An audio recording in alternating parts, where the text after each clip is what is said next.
وبه نستعين وهو خير ناصر ومعين وصلى الله على سيدنا مولانا بالقاسم محمد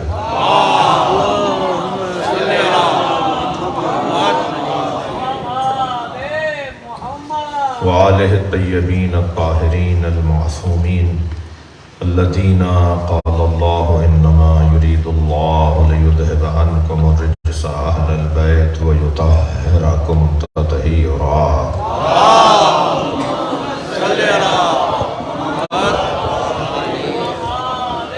ولعنة الله على أعدائهم أجمعين من يوم عداوتهم إلى قيام يوم الدين. أما بعد، قال الحكيم في قرآن الكريم: بسم الله الرحمن الرحيم. الف لام را تلك آیات الكتاب المبین انا انزلناه قرآنا عربیا لعلکم تعقلون. نحن نقص عليك احسن القصص بما اوحينا اليك هذا القرآن وإن كنت من قبله لمن الغافلين. إذ قال يوسف لأبيه يا أبت إني رأيت 11 كوكبا والشمس والقمر رأيتهم لي ساجدين. قال يا بني لا تقصص رؤياك على إخوتك فيكيدوا لك كيدا إن الشيطان للإنسان عدو مبين. وكذلك يجتبيك ربك ويعلمك من تأويل الأحاديث ويتم نعمته عليك وعلى آل يعقوب كما أتمها على أبويك من قبل إبراهيم وإسحاق إن ربك عليم حكيم. لقد كان في يوسف وإخوته آيات للسائلين إذ قالوا ليوسف وأخوه أحب إلى أبينا منا ونحن عصبة إن أبانا لفي ضلال مبين. اقتلوا يوسف وابتغوه أرضا يخلو لكم وجه أبيكم وتكونوا من بعده قوما صالحين. قال قائل منهم لا تقتلوا يوسف وألقوه في غيبات الجب يلتقط بعض السيارة إن كنتم فاعلين. قالوا يا أبانا ما لك لا تأمنا على يوسف وإنا له لناصحون. أرسله معنا غدا يرتع ويلعب وإنا له لحافظون.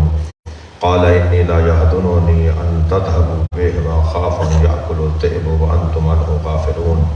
قالوا لئن أكله الذئب ونحن عصبة إنا إذا لخاسرون. فلما ذهبوا به واجمعوا أن يجعلوه في غيبات الجب فأوحينا إليه لننبئنهم بأمرهم هذا وهم لا يشعرون. وجاءوا آباءهم عشاء يبكون. صلوات.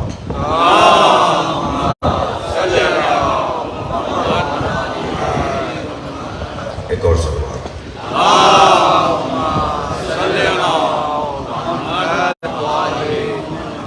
سورہ مبارکہ یوسف کی آیت نمبر 16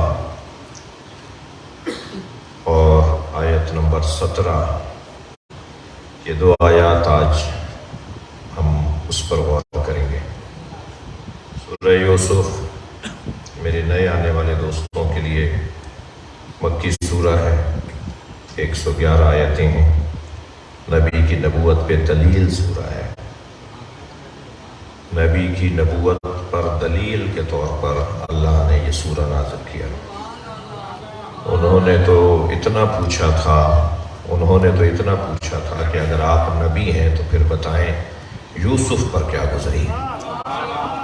انہوں نے تو صرف اتنا پوچھا تھا کہ نبی یہ بتا دیتے کہ حضرت یوسف حضرت یعقوب کے بیٹے، حضرت اسحاق کے پوتے، حضرت ابراہیم کے پڑپوتے، انہیں ان کے بھائیوں نے کنویں میں پھینک دیا تھا اور پھر وہ عزیز مصر بنے، مصر کے بادشاہ بنے، اور پھر اس کے بعد انہوں نے اپنی زندگی کو، اپنی نبوت کو لوگوں کی ہدایت کے لیے مکمل کیا. کافی ہوتا، لیکن نبی کی نبوت پہ یہ سورہ دلیل بنا کہ اس کی جزیات تک اللہ نے نازل کی. یعنی نبی ایسے بتا رہے ہیں جیسے خود وہاں موجود تھے. ایک دلیل نبی کی نبوت پہ سورہ یوسف ہے. سورہ مبارکہ یوسف کا ہی کیوں ماہ مبارک کے رمضان کی ان مجالس کے لیے انتخاب کیا؟ سورہ یوسف ہو یا سورہ طٰہٰ ہو یا سورہ حجرات ہو، ایک صلوات پڑھیں محمد یہ چند وہ سورے ہیں کہ جو اخلاقی پیغامات، سماجی مسائل، سیاسی مسائل، معاشی مسائل، گھریلو الجھنیں، ہمارے معاملات اور حالات زندگی کے لیے رہنما سورے ہیں۔ اور اس مہینے میں کیونکہ ہمیں قرآن مجید کے برکتوں سے، اس کے نزول کی برکتوں سے ہمیں اپنی زندگیوں کو سنوارنا ہے۔ ہم سب محتاج ہیں ہدایت کے، ہم سب محتاج ہیں موعظے کے، ہم سب کو ضرورت ہے کہ ہمیں واعظ کیا جائے، ہمیں نصیحت کی جائے۔ ہم مسلسل خوف اور امید کی درمیانی کیفیت میں ہیں، ہم مسلسل کیفیات حرب اور جنگ کی کیفیت میں ہیں، ہم مسلسل اندر ایک لڑائی چل رہی ہوتی ہے۔ ایک ہمیں برائیوں کی طرف راغب کرنے والا نفس ہے، ایک ہمیں برائیوں سے روکنے والا نفس ہے۔ یہ نفس کی جنگ ہے جو مسلسل ہمارے ساتھ لگی ہوئی ہے۔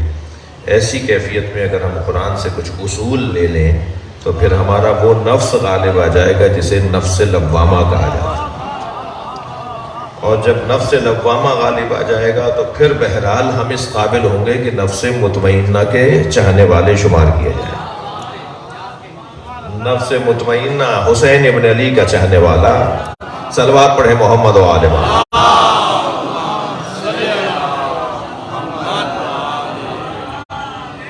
اسی وقت کہلائے جا سکیں گے کہ جب ہمارا نفس نفس لوامہ قرار پائے، ہمارا نفس نفس لوامہ۔ ہم آگے کی آیات میں بیان کریں گے کہ نفس کی 4 قسمیں ہیں۔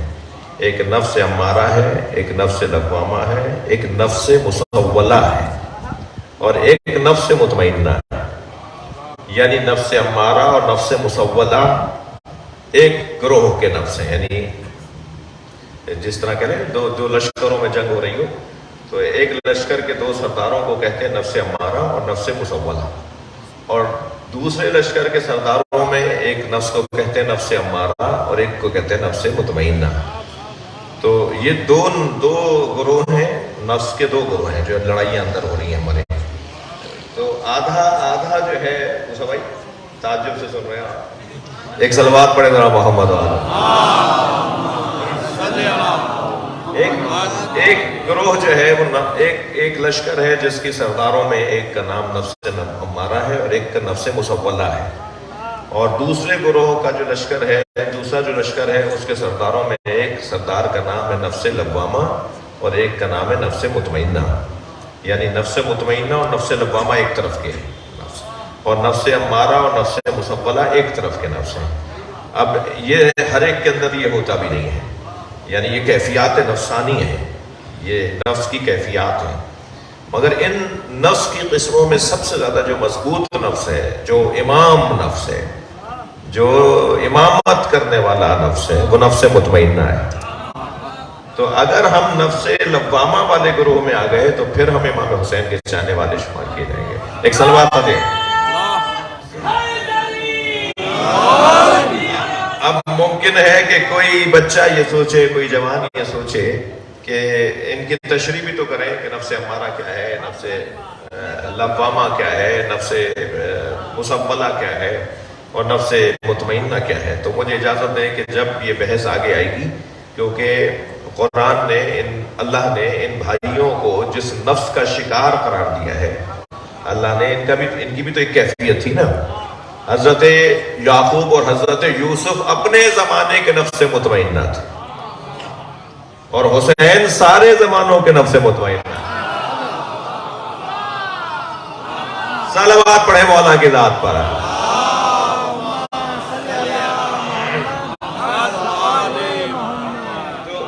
تو وہ جو حضرت یعقوب اور یوسف کی تو کیفیت آپ نے دیکھی کہ کتنا اطمینان تھا انہیں، اور اس اطمینان کی کیفیت کے ساتھ ساتھ ان کے جو آزمائش کے مراحل تھے، مگر اس پہ وہ اپنی بات پر اور اپنے مقصد پہ قائم رہے۔ یہ بھائی جس نفس کا شکار تھے وہ نفس مسولہ ہے، اور قرآن نے کہا ہے، میں آگے آیت آئے گی، نفس مسولہ، اسے پھر آپ مجھے اجازت دیجئے کہ اسی وقت میں پھر ان نفسوں کی قسمیں بیان کی جائیں۔ یعنی میں نے قسمیں تو بیان کر دی، تشریح کی جائے. صلوات پڑھیں ذرا محمد و آل محمد.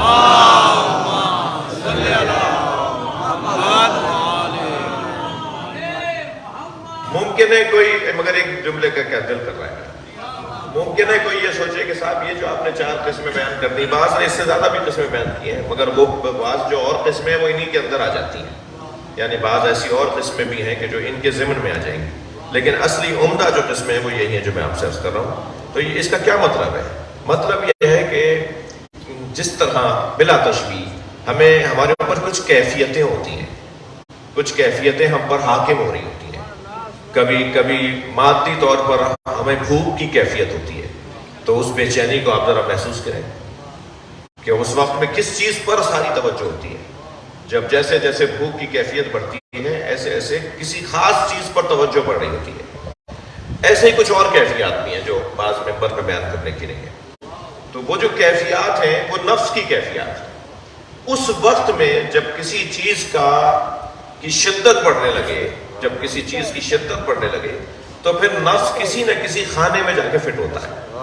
وہ نفس امارہ کے خانے میں آتا ہے، وہ نفس لوامہ کے خانے میں آتا ہے، وہ نفس مسبلہ کے خانے میں آتا ہے، یا وہ نفس مطمئنہ کے خانے میں آتا ہے. وہ کہیں نہ کہیں جا کر اپنا موقف اختیار کرتا ہے، کہیں نہ کہیں جا کے اپنا محاذ سنبھالتا ہے، کہیں نہ کہیں جا کے اپنا مورچہ سنبھالتا ہے. وہ جس مورچے پہ جا کے کھڑا ہوتا ہے اور پھر وہاں سے وہ اپنا ایکشن لیتا ہے، وہ یہ مورچے ہیں جن کو ہم نے یہ 4 نام دیے.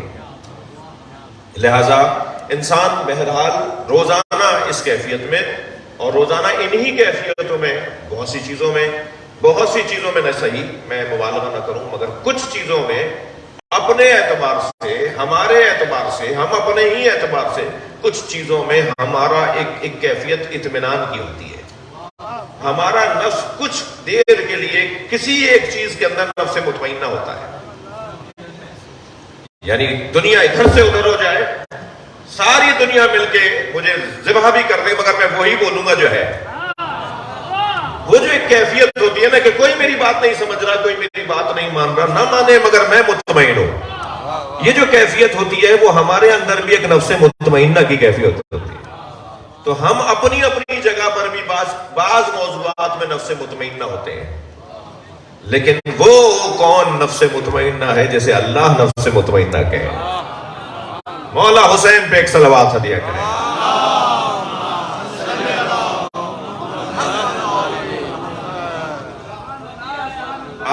آج کا جو موضوع ہے وہ یہ کہ وَجَاءُوا أَبَاهُمْ عِشَاءً يَبْكُونَ، 16ویں آیت. پھینک دیا بھائی کو کنویں میں، وہ فریادیں کرتے رہے، وہ کہتے رہے کہ ایسا مت کرو. اچھا، ان کا کہنا، ان کا اونچی آواز میں بولنا، ان کا مدد مانگنا، یہ نفس مطمئنہ کے خلاف نہیں ہے، یہ ایک مضبوط نفس کی کیفیت کے خلاف نہیں ہے. یہ در حقیقت حجت کا تمام کرنا ہے. یعنی یہ نہ سوچا جائے کہ اگر وہ اتنے بڑے تھے، اتنے عظیم تھے، تو یہ کیوں کہہ رہے تھے کہ مت مارو مجھے نہ مارو، میرا یہ لباس نہ اتارو. جب بھائی ان کا لباس اتارنے لگے، ان کا مجھے عریان نہیں کرو، میرے لباس کو نہ اتارو. پھر اس وقت خیال آیا کہ بابا نے بازو میں، بعض جگہ ہے کہ بازو میں تعویذ کے طور پر ایک قمیض باندھی تھی. عجیب قمیض ہے جو تعویذ کے طور پہ بن گئی. یہ قمیض کیونکہ جنت کی تھی نا، حضرت ابراہیم کے لیے آئی تھی، حضرت یوسف کے پردادا کے لیے آئی تھی. پھر وہ حضرت یوسف سے، حضرت ابراہیم سے حضرت اسحاق کے پاس آئی، حضرت اسحاق سے حضرت یعقوب کے پاس آئی. حضرت یعقوب نے حضرت یوسف کے بازو پر یا بعض روایات میں گلے میں تعویذ کے طور پہ لٹکا دی.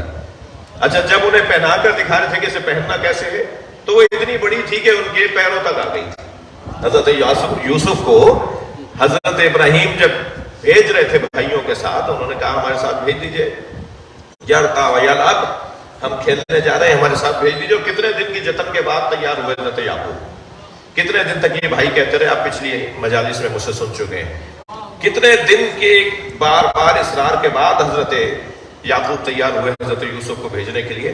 تو پھر انہیں اپنے گھر سے قیمتی سامان رکھنے والی جگہ سے ایک قمیض نکال کر لائے حضرت یعقوب اور حضرت یوسف کو پہنائی. وہ تو کیونکہ حضرت ابراہیم کی قمیض تھی نا. حضرت ابراہیم کے خط کی قمیص تھی. جب حضرت یوسف کو پہنائی تو وہ ان کے پیروں سے بھی باہر جا رہی تھی، یعنی اتنی لمبی قمیص تھی. تو انہوں نے کہا بابا یہ تو میرے لیے نہیں ہے. تو پھر حضرت یعقوب نے فرمایا بیٹا کچھ دیر کے لیے اطمینان کرو، یہ تمہارے قد کے مطابق خود ہو جائے گی. ہاں وہ قمیص پھر حضرت یوسف کے قد کے مطابق خود بخود ڈھل گئی. اور پھر وہ قمیص امام حسین نے کربلا میں جناب زینب سے مانگی، اور وہ آج امام زمانہ کے پاس قمیض ہے. یہ کیسی قمیض ہے جو کبھی حضرت ابراہیم پر پوری اترتی ہے، کبھی حضرت اسحاق پر ہی پوری اترتی ہے، کبھی حضرت یعقوب پر پوری اترتی ہے، کبھی حضرت یوسف پر پوری اترتی ہے، پھر کبھی کربلا میں امام حسین پر، اور آج امام زمانہ کے پاس. اگر یہ قمیض سمجھ میں نہیں آ رہی تو عصای موسیٰ کبھی لمبا ہو جاتا ہے کبھی چھوٹا ہو جاتا ہے. مولا علی کے ذوالفقار کبھی لمبی ہو جاتی ہے کبھی چھوٹی ہو جاتی ہے. اور زیادہ روشن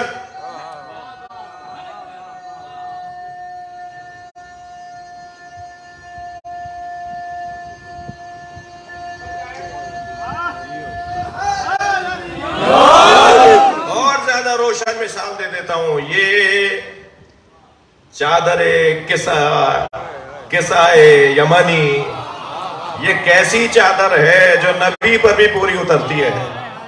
جو امام حسن آ جائیں تو پوری، امام حسین آ جائیں، جناب مولا علی آ جائیں، جناب زہرا آ جائیں، ایک ہو تو بھی پوری، 5 ہو تب بھی پوری.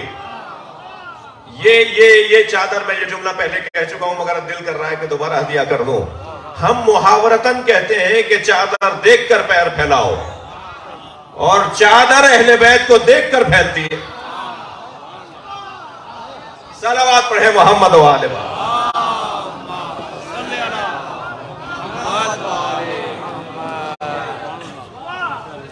اب یہ جب چلے گئے تو حضرت یوسف کو ڈالنے لگے جب کنویں کے اندر، تو انہوں نے حجت تمام کی اور کہا کہ ایسا نہ کرو، مگر بھائی ایسا کرتے رہے. اور بالآخر حضرت یوسف کے بھائیوں نے کنویں میں پھینک دیا. ایک دن کی مجلس میں، اسی عشرے کی ایک مجلس میں، میں نے ایک پیغام جو میں نے سمجھا وہ منتقل کیا. اس کا بھی میرا دل کہہ رہا ہے کہ مفصل تو نہیں، اس دن تو مفصل کہا تھا لیکن ایک جملے میں ضرور بتاؤں. حضرت یوسف کے بھائیوں نے یوسف کو کنویں میں پھینکا جی. حضرت یعقوب کو مدتوں رلایا، مگر کیا حضرت یعقوب نے بیٹوں کو گھر سے نکالا؟ کیا حضرت یوسف کے ساتھ جب وہ ملنے کے لیے مصر کے اندر آئے تو حضرت یوسف نے ان کے منہ پر بھی کہا کہ تم نے ایسا کیا تھا؟ یہ پیغام ہے رشتہ داروں کو. اگر ایک رشتہ دار تعلقات توڑے تو تم یعقوب اور یوسف کے قصے کو دہراؤ، تم تعلقات جوڑے رکھو. صلوات پڑھیں محمد و آل محمد. ماشاءاللہ تعداد بہت ہے، اس سے بہتر صلوات ہے.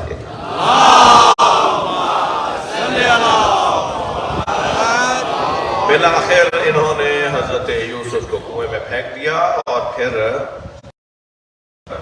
دمبا ذبح کر کے حضرت یوسف کی جو قمیض اتاری تھی اس کے اوپر اس کا خون لگایا. اور قرآن کہہ رہا ہے کہ جاؤ، یہ سب کے سب آئے، اباہم اپنے بابا کے پاس، عشاءً یبکون، عشاء کے وقت پر روتے ہوئے آئے. یبکون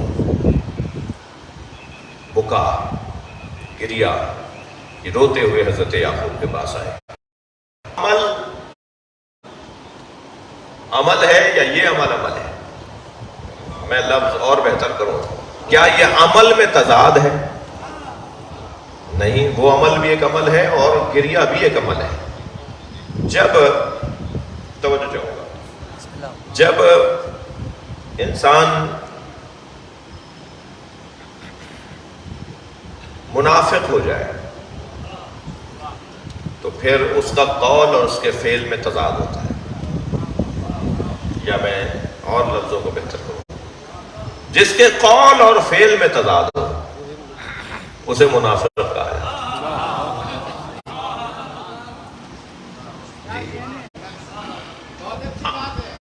ان کا گریہ ایک عمل ہے، ایک فعل ہے. آنکھوں سے آنسو ٹپکتے ہوئے دیکھ رہے ہیں، فیل ہے، باقاعدہ رو رہے ہیں، قرآن کہہ رہا ہے رو رہے ہیں، ان کا یہ فیل ہے۔ قول کیا ہے؟ بھیڑیا کھا گیا۔ فیل کچھ اور ہے، قول کچھ اور ہے۔ فیل بتا رہا ہے کہ یہ دکھی ہے، قول بتا رہا ہے کہ یہ سازشی ہے، خود کر کے آئے۔ قول اور فیل میں تضاد، اللہ اکبر، قول اور فیل میں تضاد جب ہونے لگے تو اس کیفیت کو منافقت کہا جاتا ہے۔ میں دلیل دوں گا، بات بغیر دلیل کے نہیں ہوگی۔ سورہ مبارکہ المنافقون کی پہلی آیت کیا ارشاد ہو رہا ہے؟ اذا جاءک المنافقون قالوا نشہد انک لرسول اللہ۔ جب منافقون نے آ کر کہا کہ ہم گواہی دیتے ہیں کہ آپ رسول اللہ ہیں، واللہ یعلم انک لرسولہ، اللہ جانتا ہے کہ تم اللہ کے رسول ہو، واللہ یشہد ان المنافقین لکاذبون، اور اللہ گواہی دیتا ہے کہ منافق جو ہیں یہ جھوٹے ہیں۔ میرا ایک سوال ہے، منافقون جو یہ کہہ رہے تھے کہ آپ رسول اللہ ہیں، کیا جھوٹ بول رہے تھے؟ منافقون جو کہہ رہے تھے، توجہ، منافقون جو کہہ رہے تھے کہ آپ رسول اللہ ہیں، تو کیا وہ جھوٹ بول رہے ہیں؟ ان کا قول سچا ہے، فعل ان کا جھوٹا ہے۔ جب قول اور فعل میں تضاد ہونے لگے تو قرآن اسے منافق کہتا ہے۔ قول تو صحیح تھا، قول تو صحیح تھا ان کا، وہ صحیح کہہ رہے تھے کہ وہ رسول اللہ ہیں، آپ رسول اللہ ہیں، مگر فعل کیا ہے ان کا؟ رسول اللہ کے خلاف کام، رسول اللہ کے مخالفت، رسول اللہ کے لوگوں کے ساتھ زیادتیاں، رسول اللہ کے ہدف اور مشن میں اور آپ کا جو ہدف تھا اس کے اندر رکاوٹیں ڈالنا، مسائل بڑھانا، پریشانیاں بڑھانا۔ ان کا فعل یہ ہے، ان کا قول یہ ہے کہ آپ رسول اللہ ہیں۔ تو قول کہہ رہا ہے رسول اللہ، اور فعل کہہ رہا ہے کہ آپ رسول اللہ ہوتے تو ہم مانتے آپ کو، ہم تو مانتے ہی نہیں آپ کو، یعنی سازشیں کرنا۔ یہ جو بھائیوں نے آ کر گریہ کیا، یہ جو ان کا گریہ تھا، یہ منافقانہ گریہ تھا۔ آج کی مجلس میں گریے کی 5 قسموں کو بیان کرنا چاہتا ہوں۔ گریہ 5 طرح کا ممکن ہے، تھکے تو نہیں ہیں؟ میں تفسیر سورہ یوسف بیان ہو رہی ہے۔ گریے کی 5 قسمیں ہیں، اور ان میں سے جو پہلی قسم ہے، جس کو میں اگر یوں بیان کروں کہ گریے کی پہلی قسم میرے بیان میں، ترتیب آپ بدل سکتے ہیں، وہ ہے گریہ منافقانہ، منافقانہ گریہ، گریہ عاقلانہ، گریہ عاطفانہ، گریہ نادمانہ، گریہ مظلومانہ۔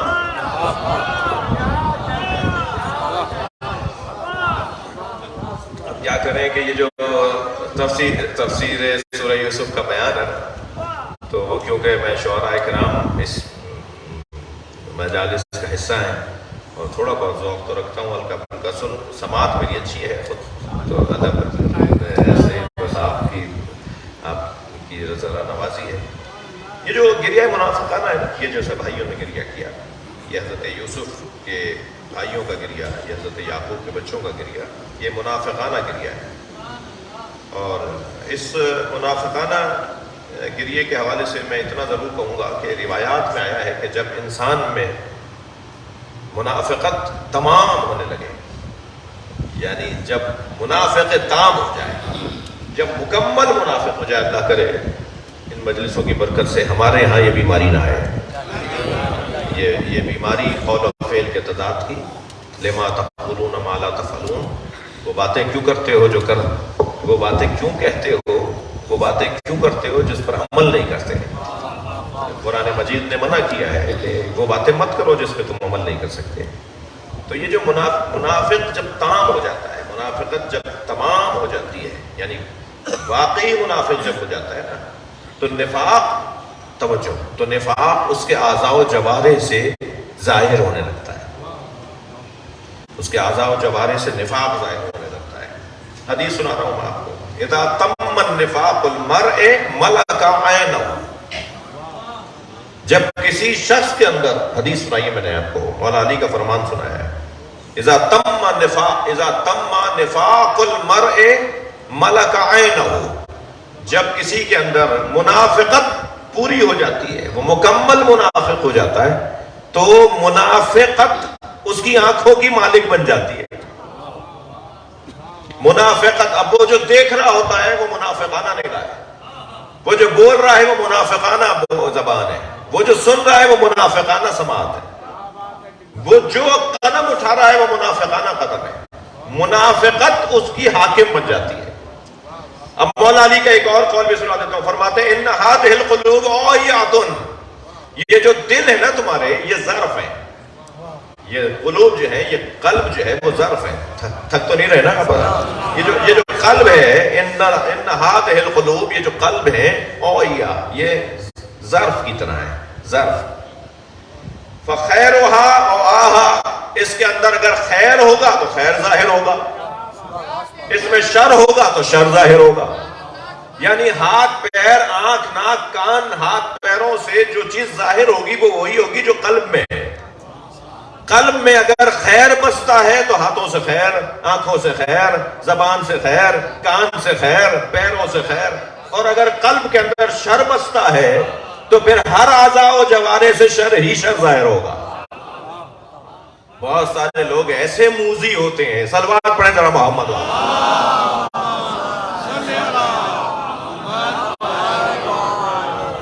ایسے موذی ہوتے ہیں کہ وہ مسلسل ان کی طرف سے معاشرے کو کوئی نہ کوئی نقصان پہنچ رہا ہوتا ہے، سماج کو کوئی نہ کوئی نقصان پہنچ رہا ہوتا ہے، گھروں کے اندر مسلسل بے چینی ان کی وجہ سے ہو رہی ہوتی ہے، ان کا کام ہی ادھر سے ادھر لڑانا بیڑانا، ان کا کام ہی لوگوں کے درمیان سازشیں کرنا، لوگوں کے درمیان شرارتیں کرنا، کبھی ہاتھ سے، کبھی زبان سے، کبھی آنکھوں سے۔ عزیزان گرامی، سب سے زیادہ کس بیماری نے نبی مکرم کو تکلیف پہنچائی؟ سب سے زیادہ کس بیماری نے مولا علی کو تکلیف پہنچائی؟ منافقت۔ تو جب منافقت نبی اور علی کے لیے سب سے کھلا دشمن ہے تو پھر علی والوں میں منافقت تو نہیں ہوگی۔ یہ اتنی بڑی بیماری ہے کہ یہ ہمیں اہل بیت سے دور کر سکتی ہے۔ صلوات ہدیہ کریں اس بیماری سے بچنے کے لیے۔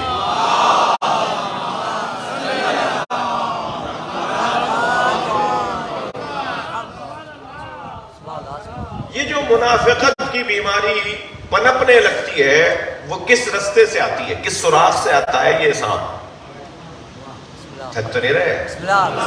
یہ جو سانپ ہے نا منافقت کا، یہ آتا کس سوراخ سے ہے؟ یہ کون سا بل ہے جہاں سے یہ بچھو نکلتا ہے؟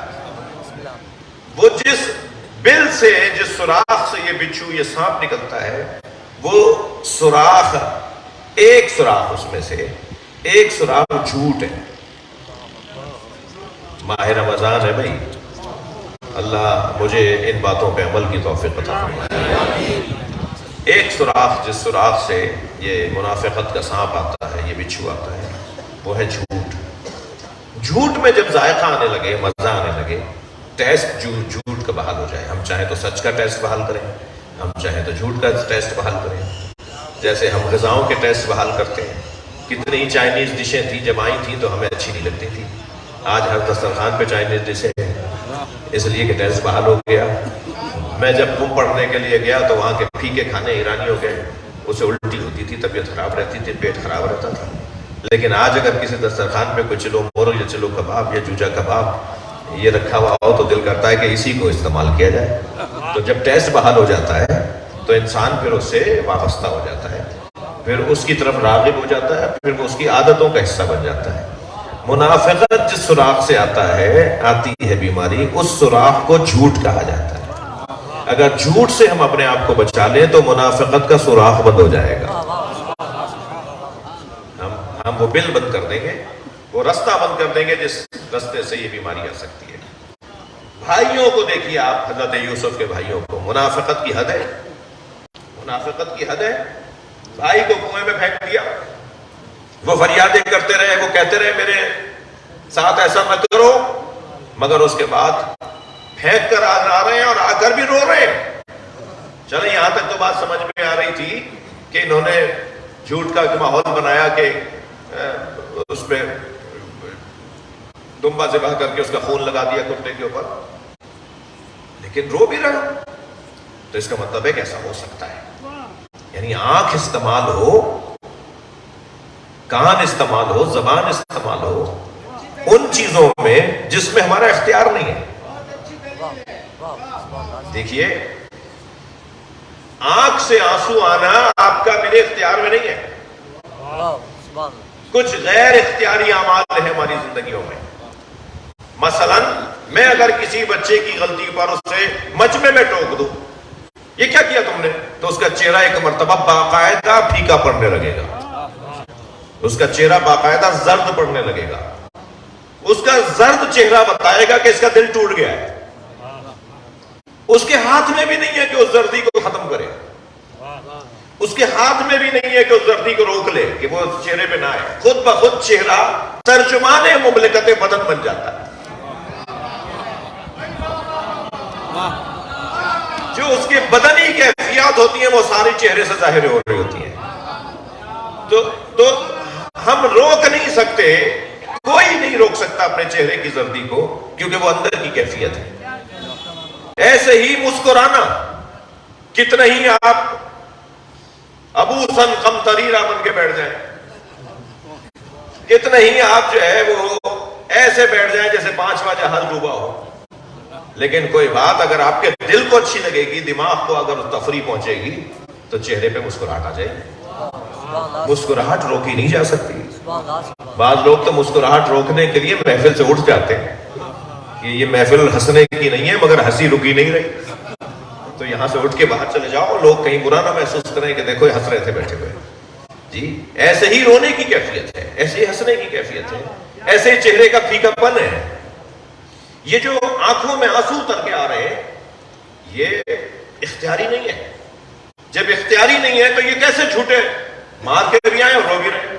اس کا وہی مطلب ہے جو مولا علی نے فرمایا، ان کا دل منافقت سے ہو رہے۔ جب منافقت تمام ہو اور کمال پر پہنچ جائے اور منافقت مکمل ہو جائے، تو پھر اعضاء و جوارح سے وہی ظاہر ہوگا جو دل کے اندر ہے۔ تو یہ جو قلوب کی طہارت ہے نا، یہ دلوں کی طہارت ہے۔ اس کیفیت کو مولا علی نے ایک جگہ پر قلب کی مردنی اور قلب کی موت بھی قرار دیا ہے۔ مولا علی منافق کو زندہ نہیں مانتے۔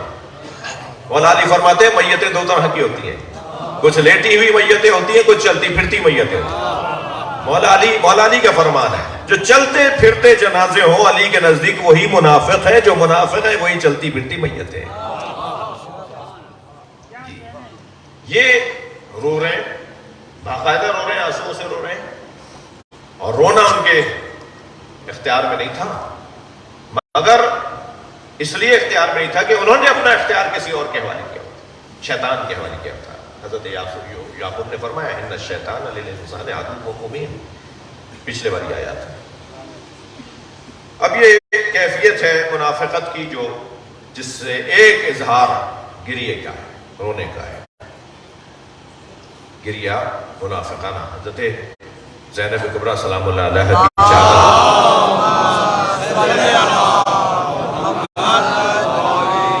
جس شخص نے اتاری وہ اتارتے ہوئے رو رہا تھا،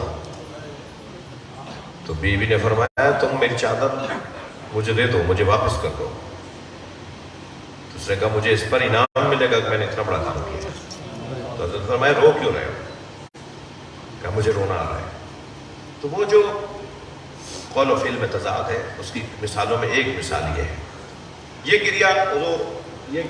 گریا منافقانہ ہے، اور دوسرا عنوان گریے کا ہے گریہ عاقلانہ گریہ۔ عاقلانہ گریہ کہ عقل، جب منافقت اور عقل کا تمام ہونا، جب عقل تمام ہو، جب عقل کمال پر ہو، تو وہ بھی گریے کی ایک قسم کا اظہار کرتی ہے۔ اب یہاں یہ جو گریہ عاقلانہ ہے. اس کی مثال میں یوں دوں گا کہ جب انسان کی عقل کامل ہو جاتی ہے تو اسے حقائق سمجھ میں آنے لگتے ہیں. اسے حقائق سمجھ میں آنے لگتے ہیں. وہ حق کو قبول کرنا اس کے گریے کی صورت میں ہوتا ہے. یعنی اس کے آنکھوں سے آنسوؤں کا ٹپکنا. تھک تو نہیں رہے میرا مضمون ایسا تو نہیں ہے. اس کی آنکھوں سے آنسوؤں کا ٹپکنا حق کا اعتراف ہوتا ہے. وہ رو نہیں رہا ہوتا. بہت شکریہ. وہ رو نہیں رہا ہوتا, وہ آنسوؤں سے حق کا اعتراف کر رہا ہوتا ہے. جسے قرآن مجید نے سورہ مبارکہ مائدہ کی 83 نمبر کی آیت کے اندر ارشاد ہوا اللہ کا, تَرَىٰ أَعْيُنُهُمْ تَفِيضُ مِنَ الدَّمِ مِمَّا عَرَفُوا مِنَ الْحَقِّ. صلوات.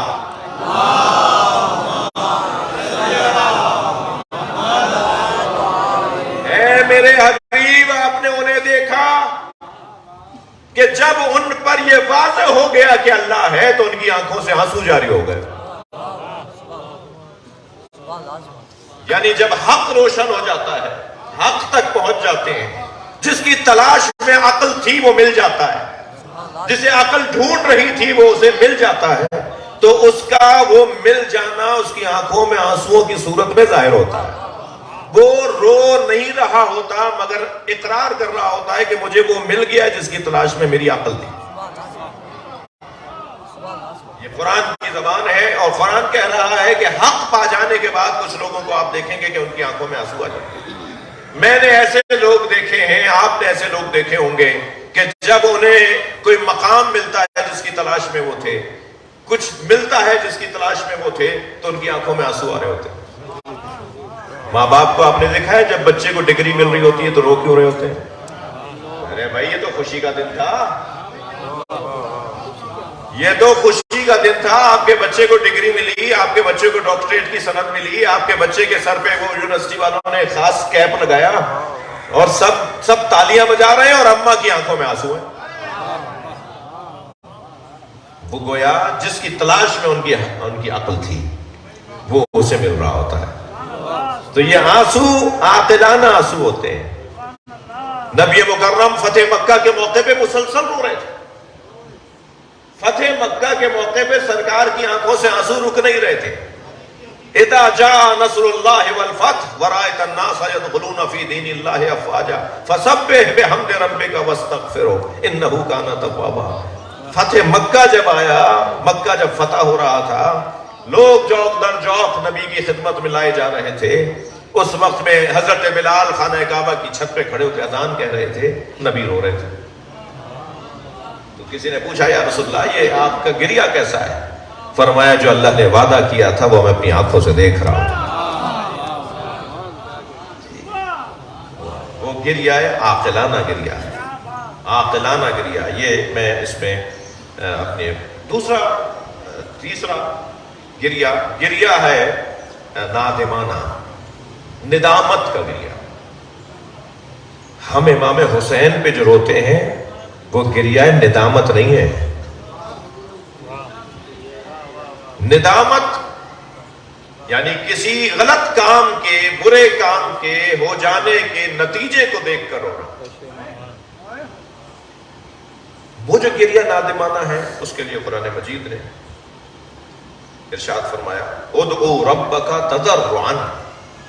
جب تم اپنے رب سے بات کرنے لگو, اپنے رب کی بارگاہ میں حاضری دو, دعا کرو, تو دعا کرو تضرعا, روتے ہوئے.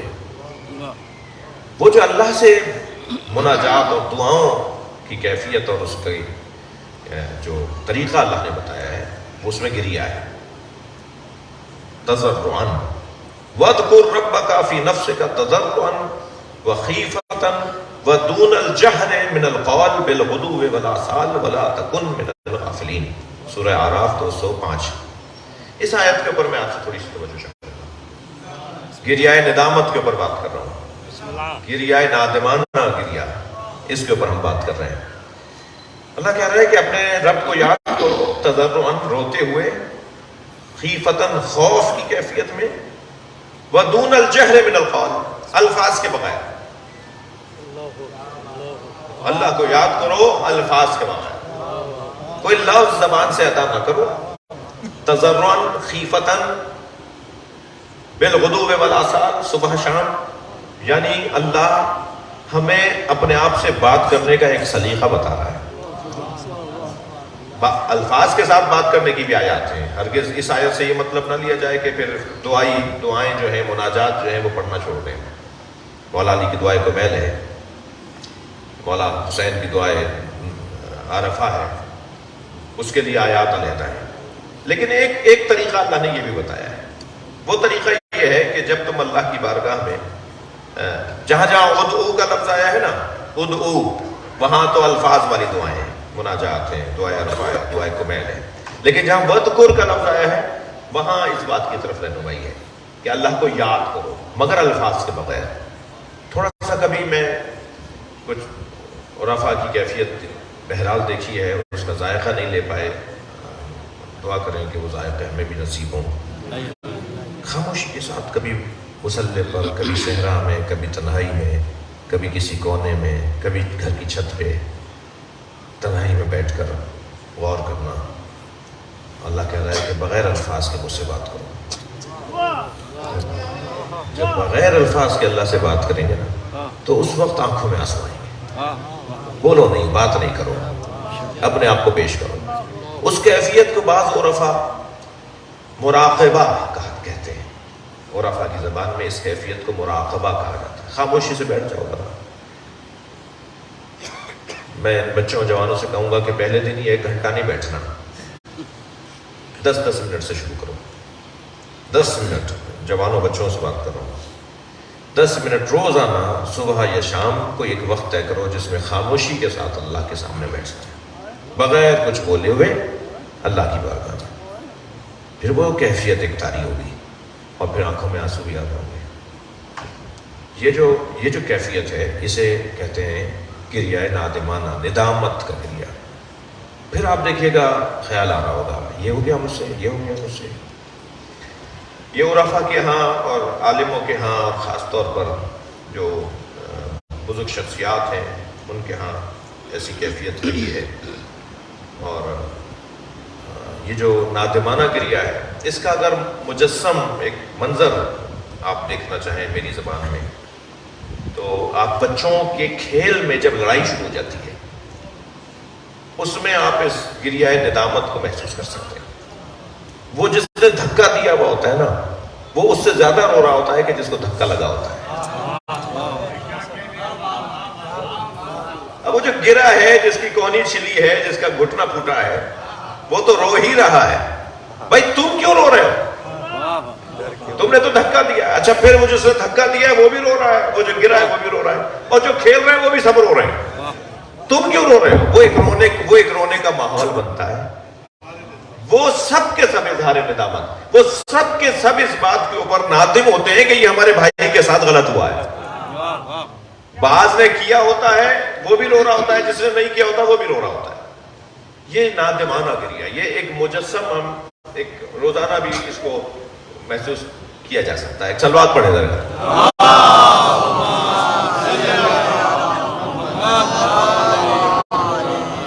اس کے بعد چوتھی قسم گریے کی وہ ہے عاطفانہ گریہ. عاطفہ، تعلق، رشتہ، اس کی بنیاد پہ جو آنکھوں میں آنسو آتے ہیں، رشتہ داری کی بنیاد پہ جو گریہ ہوتا ہے عاطفانہ گریہ. اب عاطف میں سے ایک کیفیت عاطفے کی یعنی تعلقات کی قسمیں عاطفہ زوجیت ہے، عاطفہ قرابت ہے، عاطفہ انسانیت ہے، عاطفہ مذہبیت ہے. یہ جو تعلقات ہیں جسے ہم فلسفے کی اور کلامی زبان میں کہہ رہے ہیں عاطفانہ، عواطف. یہ جو عاطفانہ گریہ ہے یہ وہی گریہ ہے کہ جو حضرت حمزہ کے جنازے پہ نبی مکرم کا تھا. یہ وہی گریہ ہے جو حضرت جعفر طیار کی خبر شہادت پہ مولا علی اور جناب رسالت مآب کا گریہ تھا. یہ وہی گریہ ہے جس کے لیے حدیث میں آیا ہے کہ جب حضرت حمزہ کی شہادت کی خبر ہوئی، لما رأى النبی، جب نبی مکرم نے دیکھا کہ حمزہ قتیلا، ان کے چچا کو قتل کر دیا ہے. جب آپ نے دیکھا کہ قتل ہو گئے ہیں، جنازہ دیکھا اپنے چچا کا، جب اپنے چچا کا جنازہ دیکھا، تھک تو نہیں رہی میری باتوں سے؟ تھوڑا سا گردن ہلا دیا کریں. میں کبھی کبھی یہ سوچتا ہوں کہ میں نعرے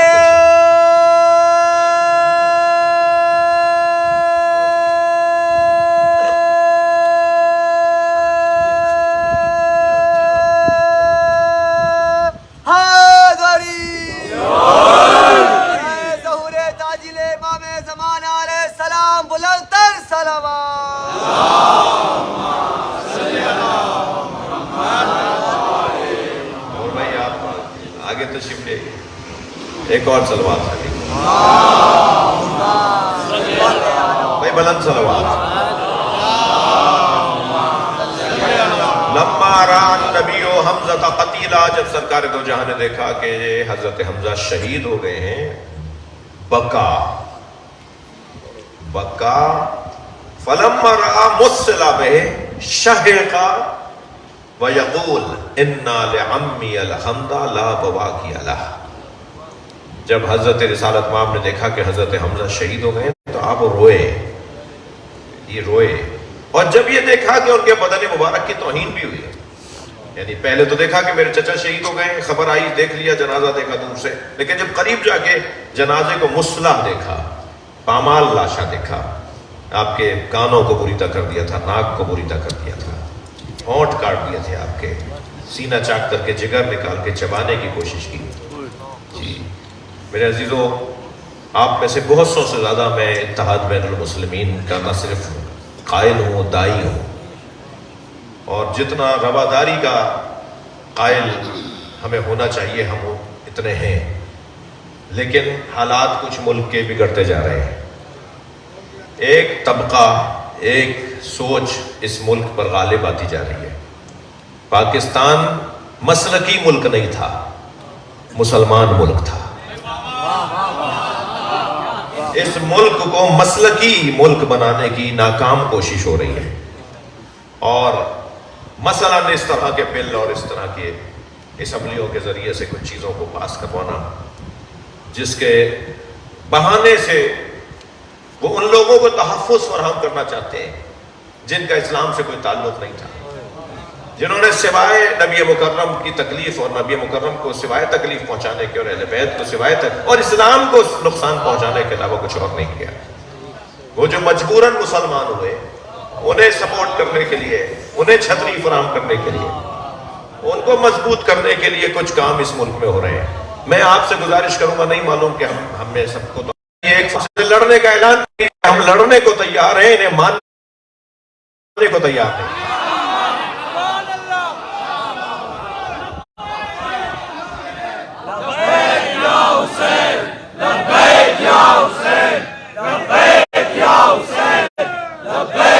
صلوات پڑھ لیں محمد و آل محمد.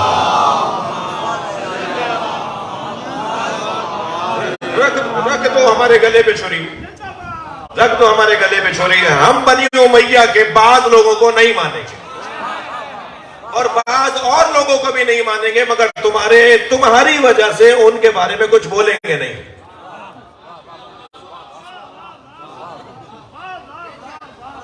خلفائے ثلاثہ میں ایک شخصیت بنی امیہ کی ہے.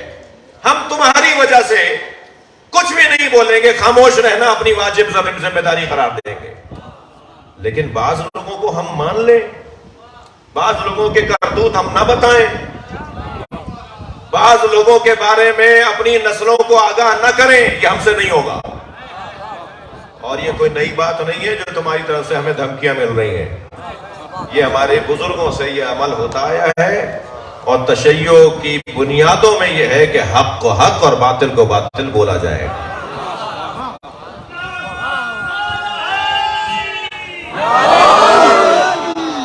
میں نہیں جانا چاہتا زیادہ اس کے اندر، اصلی بات آپ تک پہنچ گئی کہ کیا کیا باتیں ہو رہی ہیں، کیا کیا مختلف فورم پر گفتگو ہو رہی ہے، اور کن کن مسائل کا ہم شکار ہیں. اللہ ہمیشہ سے علی والوں کا مددگار رہا ہے اور آئندہ بھی علی والوں کا مددگار رہے گا. ہم جان دے سکتے ہیں، نظریے سے ہاتھ نہیں اٹھا سکتے. حکمت دانائی اور بات ہے، منافقت اور بات. منافقت نہیں ہوگی. تو جو عاطفانہ گریہ ہے، میں اس کے اوپر بات کر رہا تھا کہ نبی مکرم نے جب دیکھا تو آپ روئے. جب حضرت جعفر طیار کی خبر شہادت آئی تو مولا علی علیہ السلام کے سامنے جب بیان ہونے لگا کہ کیسے مارا ہے حضرت جعفر طیار کو، تو مولا کھڑے سن رہے تھے، کھڑے ہوئے. ان کسرا اور ان فسما میں فرق ہے، دونوں صورتوں میں پیر رہ جاتے ہیں. ریڑھ کی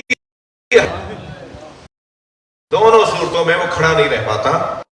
یہ گریہ اور یہ کیفیت مولا علی کی حضرت جعفر طیار کے جنازے پر، ان کی شہادت کی خبر پر. یہ گریہ عاطفانہ گریہ ہے. اور اس گریہ عاطفانہ پر اور بھی مثالیں میرے پاس ہیں. میں آخری گریہ کی طرف جا رہا ہوں، قسم گریہ کی آخری قسم، اور وہ ہے گریہ مظلومانہ. مظلومانہ گریہ ایک قاعدہ دے رہا ہوں اپنے بچوں اور جوانوں کو، ایک فارمولہ دے رہا ہوں. جب کسی پر ظلم ہو تو اس کے جو متعلقین روتے ہیں، وہ گریہ مظلومانہ گریہ ہے. جب کسی پہ ظلم ہو تو اس کے متعلقین کا رونا یہ مظلومانہ گریہ ہے. اس گریے سے، قاعدہ دے رہا ہوں، اس گریے سے ظالم کی تضعیف ہوتی ہے اور مظلوم کی تقویت ہوتی ہے.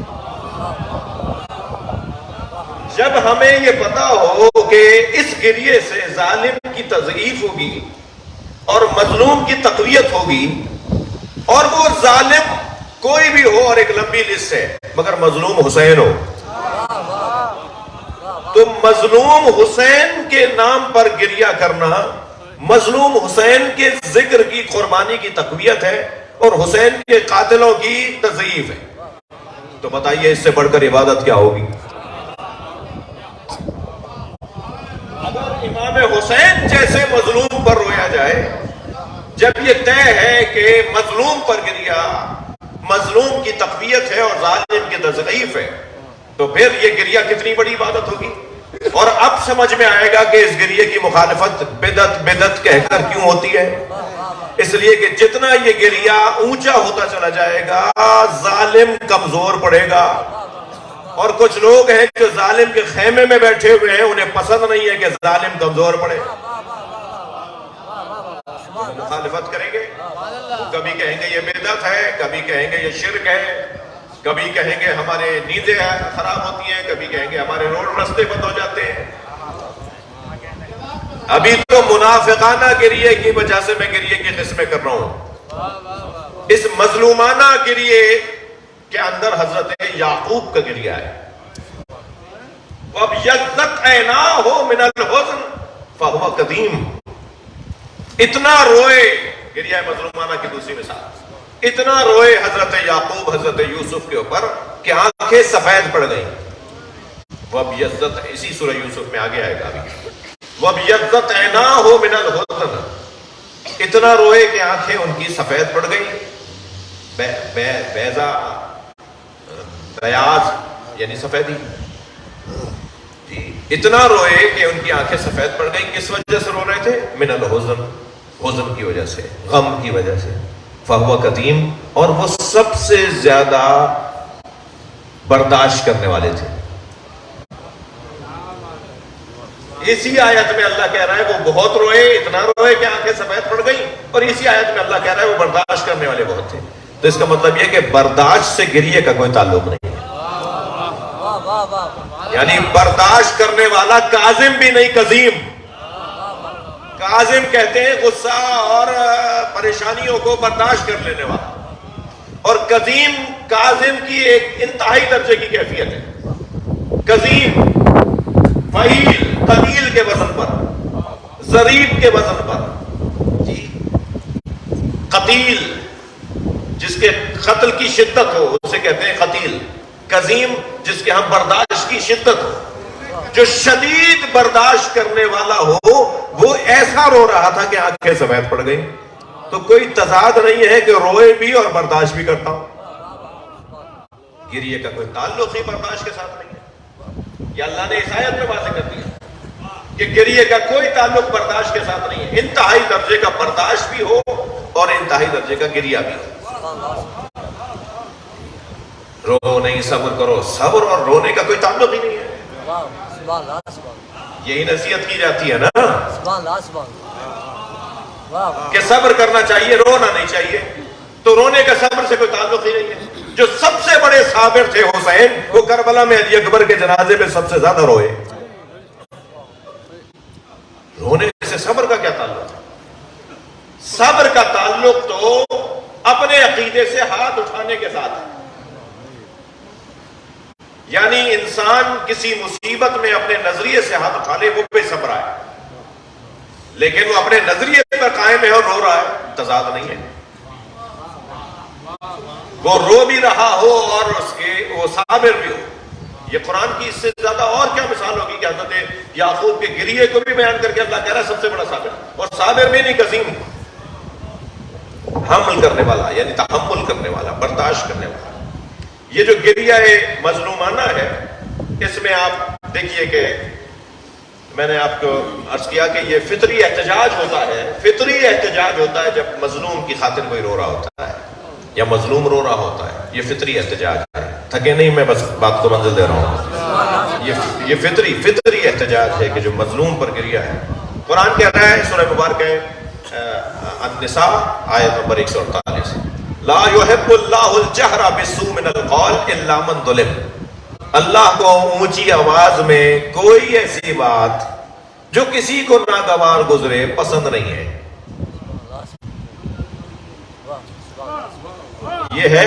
یہ ہے منطوق. لا يحب اللہ الجہر بالسوء, کسی کو بری لگنے والی کوئی بات اونچی آواز میں اللہ کو لا يحب اللہ کو پسند نہیں ہے. الا من ظلم, مگر جس پہ ظلم ہوا ہے وہ اونچی آواز میں بات کرے چاہے کسی کو ناگوار گزرے, اللہ کو پسند ہے. یہ منطوق کا مفہوم یہی بنے گا نا. یعنی ایک جملے کو مثبت لیں, اس کا آپ مفہوم لیں یعنی منفی کر دیں اس کو, تو مثبت کا منفی نکالا جائے گا نا. یعنی مثلا لا تہدی من احببتا, اے میرے حبیب جسے آپ چاہتے ہیں وہ ہدایت نہیں پائے گا. تو کہنے لگے حضرت ابو طالب کو چاہتے تھے نبی مکرم کو وہ ہدایت پا جائیں.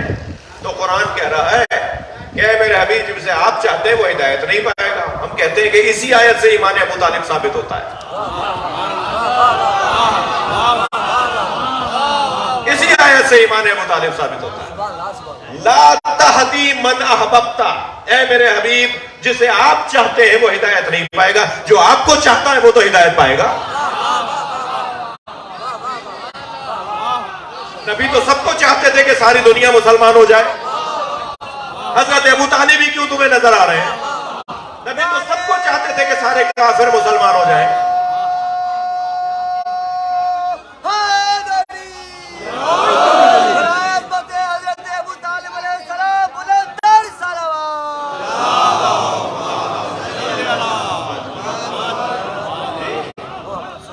نبی تو سارے مشرکوں اور کافروں کو چاہتے تھے نا. تو اللہ یہ کہہ رہا ہے سارے نہیں ہوں گے مسلمان. وہ کوئی بھی مسلمان نہیں ہوگا جسے آپ چاہتے ہیں کہ مسلمان ہو جائے. جو آپ کو چاہتا ہے وہ مسلمان ہوگا. اور اب ثابت کرو ابو طالب سے زیادہ نبی کو کون چاہتا. صلوات پڑھے محمد و آل محمد. اس منطوق کا مفہوم بھی تو نکلے گا. منطوق یہ ہے کہ لا يحب اللہ الجہر بالسوء من القول الا من ظلم. اللہ اسے پسند نہیں کرتا جو اونچی آواز میں ایسی بات کرے جو کسی کو ناگوار گزرے, مگر یہ کہ جو مظلوم ہو. مگر یہ کہ جو مظلوم ہو, تو اب پورا جملہ پلٹائیے. مگر یہ کہ جو مظلوم ہو اللہ کو اچھا لگتا ہے اونچی آواز میں بات کرو چاہے کسی کو برا لگے. تو مظلوم کی حمایت میں صلوات پڑھنے ذرا محمد و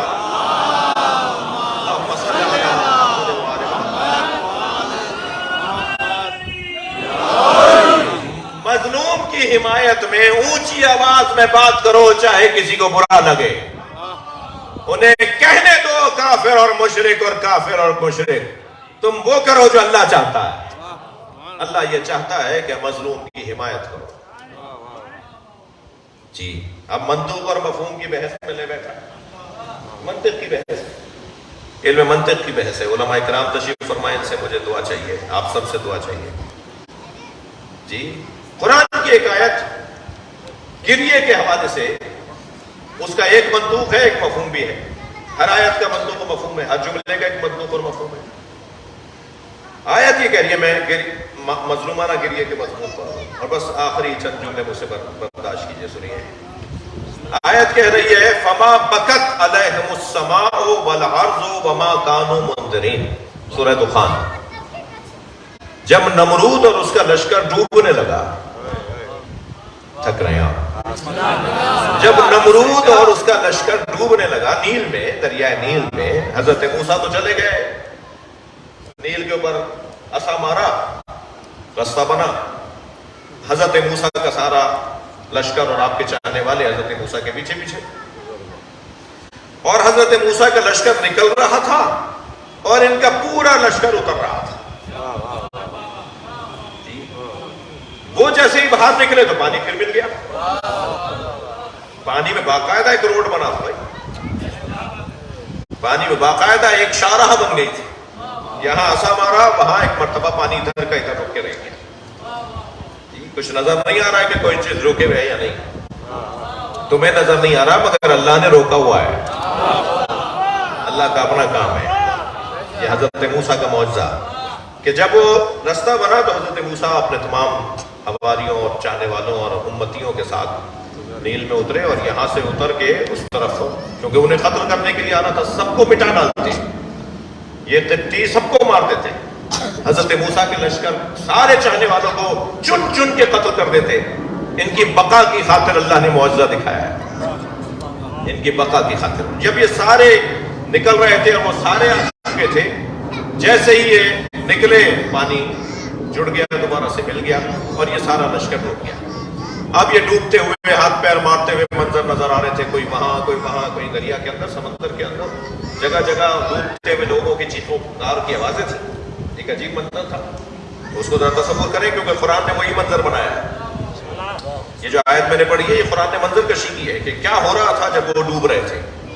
کوئی غوطہ لگتا تھا، اوپر نکلتا تھا، کوئی آوازیں لگاتا تھا، کوئی ایک کا ہاتھ پکڑتا تھا تو وہ بھی ساتھ چلا جاتا تھا، اور یہ کیفیت تھی. اچھا، اس میں ایک عجیب منظر یہ بھی ہوا کہ حضرت موسیٰ کے لشکری اور حضرت موسیٰ کے امتیوں میں ایک ایسا فرد تھا جو وہاں ڈوبا ہے. وہ فرعونیوں کے، نمرودیوں کے ساتھ ڈوبا ہے تھا. جی فرعونیوں کے ساتھ وہ ڈوبا ہے. وہ حضرت موسیٰ کے لشکر کا ایک فرد فرعونیوں کے ساتھ کیوں ڈوبا، جبکہ وہ تو کلمہ پڑھ چکا تھا، وہ تو حضرت موسیٰ کا امتی تھا. بہت شکریہ. وہ تو حضرت موسیٰ کا امتی تھا. وہ کیوں ڈوب گیا؟ ہوا یہ کہ وہ لشکر میں آہستہ آہستہ پیچھے آنے لگا، کیونکہ اس کا ایک دوست اس لشکر میں تھا، اور وہ پیچھے آ کے کوشش کر رہا تھا کہ کسی طرح اسے بلائے کہ تم ہمارے ساتھ آ جاؤ. دیکھ لیا آپ نے، خود تو ڈوبے، ان کو بھی لے ڈوبے. میں غزل کا مصرع نہیں پڑھ رہا کیونکہ قرآن کی تفسیر بیان ہو رہی ہے. صلوات پڑھیں ذرا محمد و آلہ.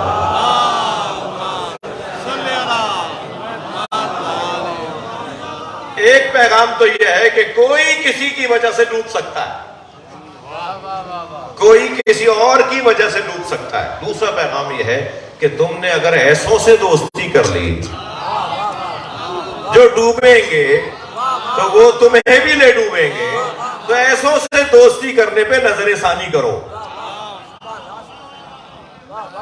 ایک بندہ حضرت موسیٰ علیہ السلام کا، ایک بندہ فرعونیوں کے ساتھ ڈوبا ہے. اب وہ جو فرعونی سارے مطلب ایک منظر بنا، ڈوب رہے تھے، چیخ رہے تھے، چلا رہے تھے، تو اس سے اللہ نے اس چیخ پکار کو فرعون جو تھا وہ حضرت موسیٰ کو آواز دے رہا تھا کہ موسیٰ مجھے بچا لو، مجھے بچا لو. اللہ نے پھر حضرت موسیٰ پہ وحی کی، اگر موسیٰ اس نے ایک دفعہ مجھ سے کہا ہوتا، اچھا اتنا بڑا مجرم، اللہ کی محبتوں کا انداز دیکھیے، وہ کافر ضرور تھا مگر تھا تو اللہ کی مخلوق، مخلوق سے خالق پیار کرتا ہے۔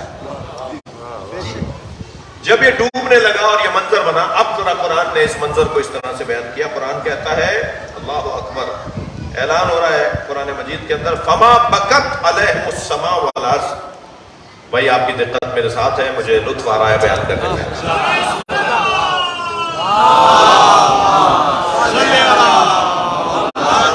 فما بکت علیہم السماء والارض وما کانوا منذرین۔ ان کے اس تڑپنے اور بلبنانے پر نہ آسمان رویا نہ زمین رویا، اور کوئی ان کو دیکھنے والا بھی، ان کے فریاد کرنے سننے والا بھی نہیں تھا۔ نہ آسمان ان پہ رویا نہ زمین ان پہ روئی۔ اس کا مطلب یہ ہے کہ ان کے تڑپنے بلبنانے پر تو آسمان اور زمین نہیں رویا، مگر آسمان و زمین کسی کی تکلیف میں روتا ہے۔ یہ قرآن نے خیال دے دیا ہے کہ ایسا ہوتا ہے، یہاں نہیں ہوا، یہاں نہیں ہوا، مگر ایسا ہوتا ہے کہ کسی مظلوم کو دیکھ کر آسمان بھی روتا ہے اور زمین بھی روتی ہے۔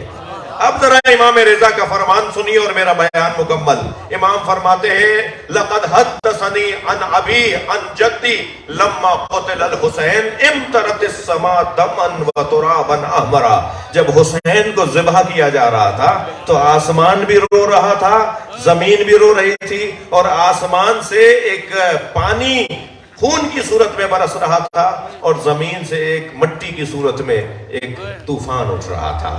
زمین رو رہی تھی، آسمان رو رہا تھا، اس لیے کہ حسین کو ذبح کیا گیا۔ جب امام حسین کی شہادت ہوئی ہے تو زمین اور آسمان نے گریہ کیا ہے۔ اور آپ کو یہ سن کر بھی اچھا لگے گا کہ یہ روایت بھی ابن حجر عسقلانی جیسے اہل سنت عالم دین نے بھی نقل کیے ہیں کہ جب حسین کو شہید کیا گیا تو آسمان رویا۔ قرآن کہہ رہا ہے آسمان روتا ہے، ان پر نہیں رویا تھا، یعنی نمرود فرعون پہ نہیں رویا تھا، لیکن آسمان روتا ہے، زمین روتی ہے۔ زمین کا یہ رونا ہی تو تھا کہ جہاں سے پتھر ہٹاتے تھے تازہ خون ابلتا تھا۔ یہ زمین کا رونا ہی تو تھا کہ حضرت زینب سلام اللہ علیہ نے امام سجاد کا بازو ہلا کر کہا، اے میرے لال اٹھو، یہ سے آندھی کیسی ہے، یہ زمین کربلا کا زلزلہ کیسا ہے۔ فرمایا پھوپھی اماں خیمے کا پردہ ہٹائیے۔ اب جو خیمے سے پردہ ہٹا تو سامنے نو کے نیزہ پہ حجت خدا کر رہا تھا، تو آواز دے کر کہا، السلام علیکہ یا ابا عبداللہ۔ پھوپھی اماں یہ زمین آسمان اس لیے رو رہے ہیں کہ حجت خدا کو ذبح کر دیا۔ اللہ لعنت اللہ علی قوم الظالمین فسیعلم الذین ظلموا ای منقلب ینقلبون۔ یا اللہ ہماری اس عبادت کو قبول فرما۔ 4-5 سوالات لیں گے، میں آپ سے تھوڑی سی اور تشریف فرمائی کی گزارش کر رہا ہوں۔ سوالات کا دورانیہ ہے مگر بہت مختصر سا۔ جی مائک لے لیجیے۔ مولا آپ کی توفیقات میں اضافہ فرمائے۔ اگر ساری رات بھی آپ یہ تفسیر بیان کرتے رہتے تو جتنا امام سے یہ مجمع ہو سکتا۔ قبلہ کی صحت یابی کے لیے بلندتر صلوات پڑھیں۔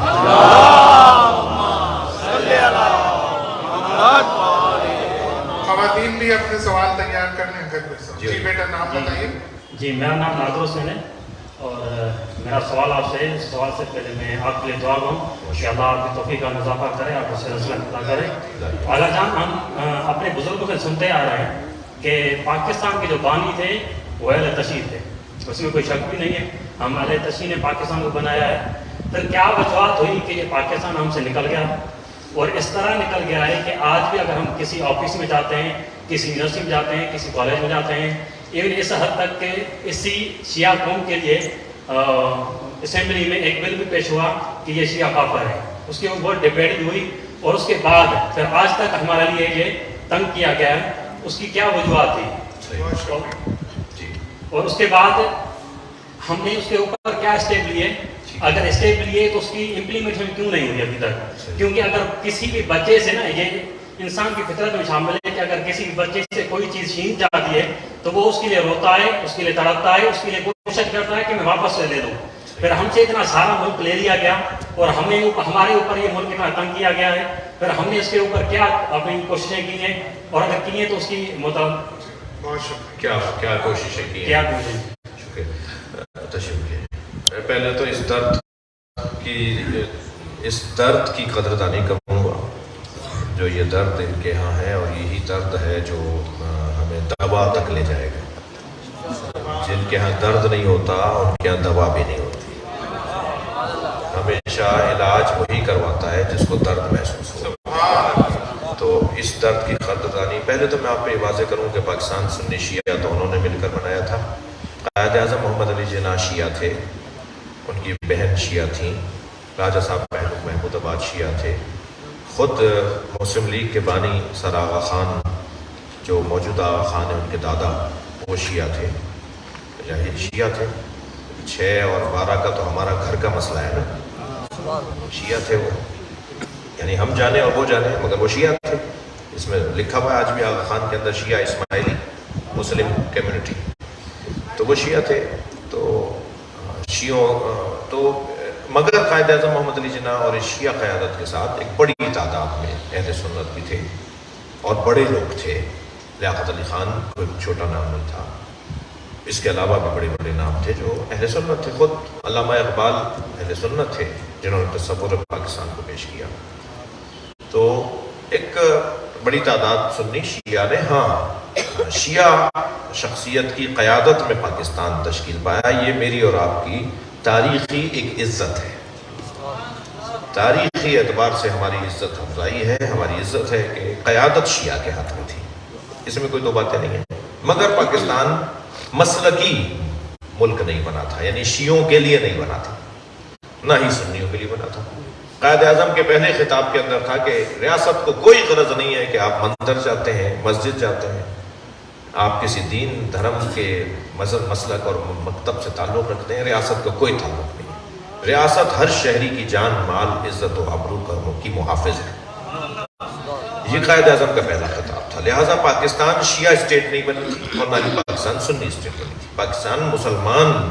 اور آپ کو سن کے آج خوشی ہوگی کہ اگر یاد ہو جناب آغا تجمل صاحب تشریف فرمائے اور شخصیات، میں نشرت پار کی 9 محرم کی مجلس میں کوئی 10 سال سے ایک بات پکار رہا تھا کہ ہمارے اداروں کے جو ڈپارٹمنٹ کے اندر جو اداراتی فارم ہوتے ہیں ان کے اندر یہ کیوں پوچھا جاتا ہے کہ تم شیعہ ہو یا سنی ہو؟ ہم اس سے برداشت نہیں کریں گے۔ آپ پوچھیں کہ مسلمان ہو یا غیر مسلم ہو، یہ حق تو بنتا ہے کہ پاکستان کے ادارے یہ سوال کریں شہری سے کہ تم مسلمان ہو یا غیر مسلم ہو، لیکن یہ کیوں پوچھتے ہیں کہ تم شیعہ ہو یا سنی ہو؟ یہ شیعہ سنی کا کالم ختم کیا جائے۔ آپ کو سن کے خوشی ہوگی اس وقت بھی یہاں کچھ شخصیات بیٹھی ہیں، یہ جو مردم شماری کا اس وقت عمل جاری ہے اس کے اندر الحمدللہ اس فارم میں سے یہ کالم ختم کر دیا ہے، صرف اتنا پوچھ رہے ہیں کہ تم مسلمان ہو یا نہیں۔ جو لوگ کہتے ہیں نا کہ جی آپ قومی حوالے سے بات کرتے ہیں، کوئی نتیجہ لیا؟ کبھی مجھے موقع دیجیے گا، میں آپ کو کم سے کم 15 نتیجے بتاؤں گا جو مجھ حقیر فقیر کی آوازیں اٹھانے سے اس ملک کے اندر شیعہ قوم کے لیے ہم نے لیے۔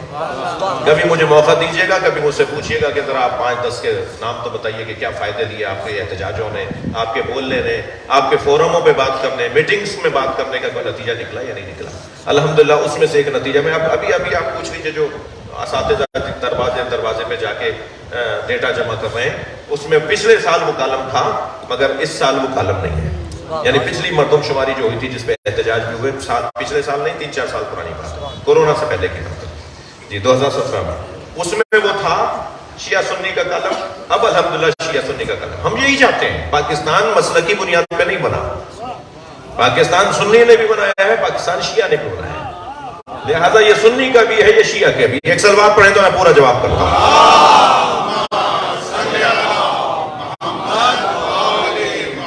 اگر جب میں یہ کہہ رہا ہوں اور ہم یہ کہہ رہے ہیں کہ یہ سنی کا بھی ہے تو سنی سے بھی ہم یہ سننا چاہتے ہیں کہ یہ شیعہ کا بھی ہے۔ ایسا نہیں ہوگا، ایسا نہیں ہونا چاہیے کہ ہم تو ہمیشہ یہ آوازیں لگاتے رہیں کہ یہ مملکت سنی کی بھی ہے اور شیعہ کی بھی ہے، اور سنی یہ بات کرنے کو تیار نہ ہو۔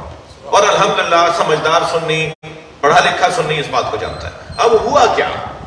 ہوا یہ میرے عزیز کہ آپ کے ہاں قابلیت میں کمی آنا شروع ہوئی۔ ہوا یہ میرے عزیز کہ میرٹ کا قتل اس ملک میں ہونے لگا۔ آپ کے ہاں ہر تیسرا بندہ شیعہ افسر ہوتا تھا اداروں کے اندر۔ ایٹی نقوی کو لے لیجئے، جی مہدی حسن عابدی صاحب کو لے لیجئے، عسکری تقوی صاحب کو لے لیجئے۔ جب پاکستان بنا تھا، میں اس وقت ذہنی طور پہ تیار نہیں ہوں، جلدی جلدی مجھے 3-4 نام یاد آ گئے۔ جب پاکستان بنا تھا تو اگر پاکستان کے اندر مثلاً 50 ڈویژن تھے تو 50 میں 25 شیعہ افسر ہوتے تھے۔ آج 25 کی جگہ 5 رہ گئے۔ اس کی وجہ یہ ہے کہ آپ CSS کی طرف نہیں جا رہے، اس کی وجہ یہ ہے کہ آپ کمیشن کے امتحانات پہ نہیں بیٹھ رہے، اس کی وجہ یہ ہے کہ آپ اپنے بچوں کو سول سروسز کے اندر نہیں لے کے جا رہے ہیں۔ کل آپ کے افسران اور دوسری سروسز کے اندر، ریاستی اداروں کی، حفاظتی اداروں کی سروسز کے اندر آپ لے کے نہیں جا رہے، پلاننگ نہیں کر رہے، اور جہاں ہو رہی ہے وہاں بہرحال رفتار کند ہے۔ میں نہیں کہہ رہا کہ بالکل سے کچھ نہیں ہو رہا ہے، میں نہیں بتا سکتا کہ، لیکن کوشش ہو رہی ہے، لیکن رفتار کا ایک تو یہ وجہ بنی کہ آپ وہاں سے آؤٹ ہو گئے، آپ وہاں پر نہیں ہیں۔ دوسرا، ہمارے ساتھ اس ملک میں سعودی عرب کا پیسہ استعمال ہو، ہمیں خوشی ہے کہ سعودی عرب کو اس بات کا احساس ہو گیا ہے۔ ہم دعا گو ہیں وہاں کی ریاست کے لیے کہ انہیں احساس ہو گیا کہ انہوں نے جو سیاست اپنائی، اس سیاست کا ہمیں تو نقصان ہوا، انہیں بھی فائدہ نہیں ہوا، اور الحمدللہ انہوں نے محسوس کیا ہے، انہوں نے اظہار کیا ہے، موجودہ ولی عہد نے اظہار کیا کہ ہم نے فنڈنگ کی، ہم نے پیسہ دیا، ہم نے لوبنگ کی، ہم نے سرمایہ لگایا، جس کے نتیجے میں آپ کو آؤٹ کیا گیا باقاعدہ۔ میں اشارتاً بات کروں گا، ایک وزارت کے سیکٹری، پرانی بات کر رہا ہوں، کہیں آپ کا ذہن آج کہیں نہیں چلا جائے، ایک وزارت کے سیکٹری صاحب خود مجھ سے بیان کر رہے تھے کہ میں سعودی عرب کے مہمانوں کو لینے کے لیے ایئرپورٹ گیا، میری ذمہ داری تھی، میری ڈیوٹی تھی کہ میں انہیں لینے جاؤں۔ ایک مہمان کچھ تاخیر کا، ان کے سامان کا مسئلہ تھا، کچھ اور تھا مسئلہ، جس کی وجہ سے ان کی وجہ سے ہم سب ایک جگہ پر بٹھائے گئے، VIP ایریا کے اندر بٹھائے گئے۔ تو ایسے ہی گفتگو ہونے لگی تو انہوں نے پوچھا آپ کون سی تعارف ہوا، تو کہا جی میں فلاں وزارت سے۔ تو انہوں نے کہا فلاں وزارت کے اندر ایک سیکٹریوں کے نیچے بھی جو ایڈیشنل اور ڈپٹی اور یہ جو سیکٹریز ہوتی ہے، وہ جو آپ کے ادارے کے اندر فلاں ایڈیشنل سیکٹری ہے وہ شیعہ ہے، اسے ہم 2 دفعہ کہہ چکے ہیں، اسے ہٹاتے کیوں نہیں ہے؟ وہ کہنے لگے انہیں یہ نہیں پتا تھا کہ میں بھی شیعہ ہوں۔ وہ ایک سیکٹری کے بارے میں ایک سعودی عرب کا مہمان کہہ رہا تھا کہ ہم کئی دفعہ کہہ چکے ہیں، اسے کیوں نہیں ہٹاتے، وہ شیعہ کو کیوں رکھا ہوا ہے؟ یہاں تک دخالتیں تھیں اس ملک میں، یہاں تک دخالتیں تھیں اس ملک کے اندر۔ جی ہم 2 محاذوں سے کمزور پڑے۔ میں بہت سنبھل کے بول رہا ہوں، اور یہ میرا بولنا تربیت کا حصہ ہے، یعنی میری قوم کی تربیت کا حصہ ہے۔ 2 محاذوں سے ہم کمزور پڑے، ایک تو ہم نے اپنے بچوں کو قابل نہیں بنایا، جی دوسرے اس ملک، اس شہر میں ایک اعلان ہوا تھا نا کہ 1 روٹی کم کھا لو مگر اسلحہ خرید لو۔ اعلان یہ ہونا چاہیے تھا 1 روٹی کم کھاؤ مگر اپنے بچوں کو پڑھاؤ۔ جی ہم نے اپنے بچوں کو اس قابل نہیں بنایا۔ دوسرا، جو عالمی سازشیں تھیں اسے ہم بھانپ نہیں پائے، اسے ہم سمجھ نہیں پائے، اس کا ہم توڑ، اس کا کاؤنٹر اسے نہیں کر پائے۔ الحمدللہ دیر ہوئی ہے، بہت کچھ نقصان ہونے کے بعد آج الحمدللہ میں آپ کے توسط سے اپنا بیان عرض کر رہا ہوں۔ دنیا دیکھ رہی ہے ہمارے آج اس گفتگو کو کہ سعودی عرب اور ایران کے درمیان جو دوستی کا قدم بڑھایا گیا ہے، ہم اسے خوشائند قرار دیتے ہیں، اور پوری دنیا کے لیے ابھی صرف ہاتھ ملایا ہے کہ امن پھیلنا شروع ہو گیا ہے، رویوں میں فرق آنا شروع ہو گیا ہے، لہجے بدلنا شروع ہو گئے ہیں۔ ظاہر ہے جن کے لہجے تلخ تھے وہ وہاں سے پیسہ لیتے ہوں گے، تو اب ان کے لہجے خود ہی صحیح ہو جائیں گے۔ بہت ساری چیزیں خود بخود اوپر سے اگر ٹھیک ہوں گی تو نیچے تک ٹھیک ہوتی آ جائیں گی۔ اللہ ہمیں ان مسائل سے نمٹنے کی طاقت، توانائی، صلاحیت عطا فرمائے۔ ایک سوال اور دیجیے۔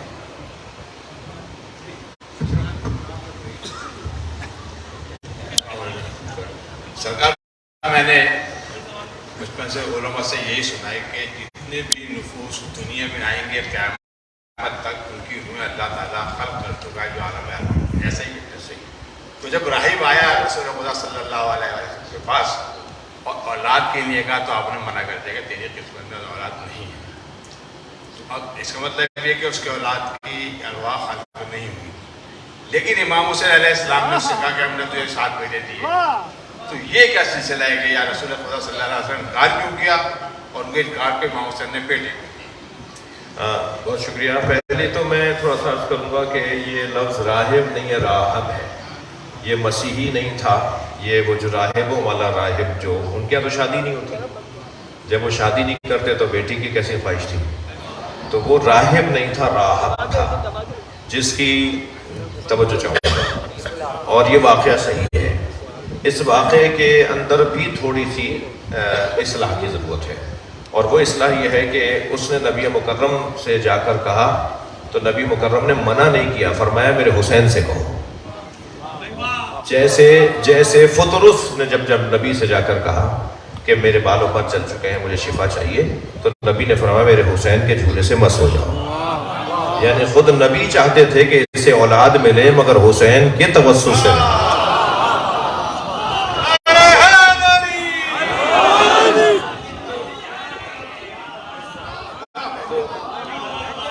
بھائی سلوات پڑھیں، میں مکمل کر رہا ہوں.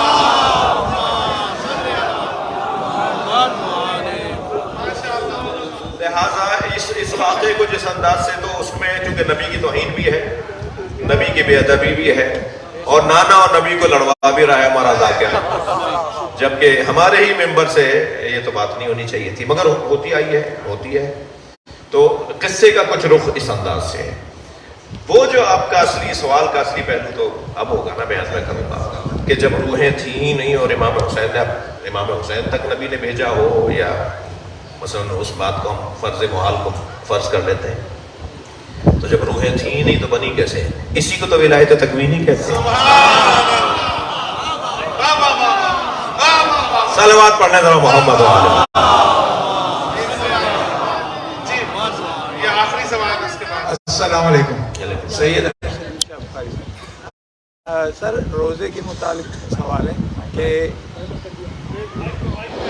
جی، ایک تو یہ سر کہ سفر کے متعلق کیا ہے کہ کتنے کلومیٹر پر روزہ نہیں رکھ سکتے، ایک تو یہ صحیح. دوسرا یہ کہ اگر روزے میں بہت بری حالت ہو جائے، اچانک طبیعت خراب ہونا شروع ہو جائے تو روزہ توڑ سکتے ہیں؟ اگر توڑ سکتے ہیں تو اس کا کیا کفارہ ہوگا؟ جزاک اللہ. جو روزے اور نماز کے بارے میں سفر کا عنوان ہے کہ نماز کہاں قصر ہوگی اور کہاں روزہ معاف ہوگا اور روزہ نہیں رکھا جائے گا، اور کہاں روزہ چھوڑا جائے گا، روزہ نہیں رکھا جائے گا، کتنی مسافت ہونی چاہیے. تو 22.5 کلومیٹر ایک ہی روٹ پر 22.5 کلومیٹر جانا، 22.5 کلومیٹر واپس آنا، تو کیا ہو گیا؟ 45 کلومیٹر. ٹھیک ہے، 45 کلومیٹر کا سفر اگر مکمل جانا آنا 45 کلومیٹر ہو، تو جہاں 22.5 کلومیٹر ہو رہا ہے وہاں ہمارا روزہ ہم نہیں رکھیں گے. اس جگہ پر جب رہیں گے تو، مگر اس کی جزیات ہے میں عرض کرتا ہوں. اور مگر وہاں اگر نماز کا ٹائم ہو جاتا ہے تو نماز 4 رکعت ہی کو ہم 2 رکعت ہی پڑھیں گے. 2 رکعت رہے گی، 3 رکعت رہے گی، مگر 4 رکعت 2 رکعت ہو جائے گی. 22.5 کلومیٹر اگر چلے گئے اور اسی روٹ سے ہم واپس آ گئے تو 22.5 اور 22.5 یعنی 24 کلومیٹر 45 کلومیٹر کا جو سفر اگر ہوگا، 45 کلومیٹر کا اگر سفر ہوگا تو اس پہ نماز قصر ہے اور روزہ نہیں رکھا جائے گا.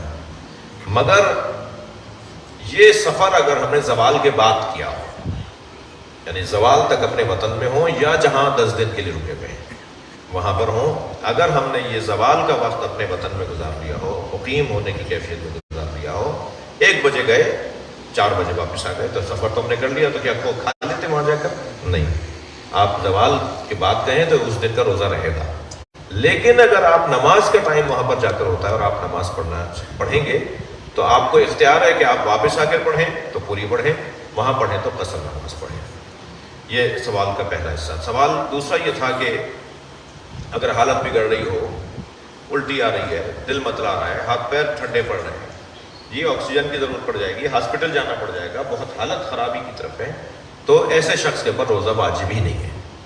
وہ فوراً افطار کرے گا، یعنی فوراً روزہ کھول دے گا، اور اس روزے کے عوض بعد میں ایک ہی روزہ رکھے گا.